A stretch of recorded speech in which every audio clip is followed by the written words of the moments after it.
Nekega dne je neki človek izvedel, da prihaja k njemu sam Bog na obisk. K meni, ga je zaskrbelo, v mojo hišo. Stekel je po vseh sobah, po stopnicah gor in dol, splezal je na streho in zdiral v klet. Svojo hišo je videl z drugačnimi očmi, zdaj, ko je prihajal Bog.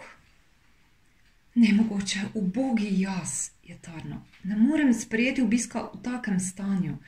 Vse je umazano, vse je polno nesnage, tu ni primernega prostora za počitek, niti ni zraka za dihati. Odprl je okna in vrata. Bratje, prijatelji, je klical, naj mi kdo hitro pomaga pospraviti vse. In začel je na vso moč čistiti svojo hišo. Skozi oblak prahu je videl nekoga, ki mu je prihajal na pomoč. Dvoje gre lažje. Vrgla sta ven nepotrebno šaro, jo zbrala na kup in zažgala. Vrgla sta se na kolena in dobro očistila vse tla in stopnišče.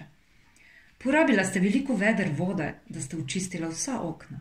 Očistila sta tudi vso umazanijo iz najbolj skritih kotičkov. Nikoli ne bova končala, je nergal mož. Končala bova, je mirno rekel drugi. Nadaljevala sta z delom, drug ob drugem, še ves dan.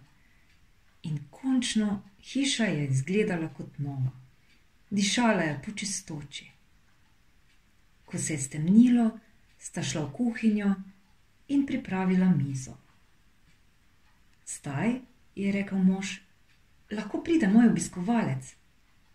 Zdaj lahko pride Bog. Le kje se mudi? Sem že tukaj, je rekel drugi in se usedel za mizo. Sedi in jej z menoj.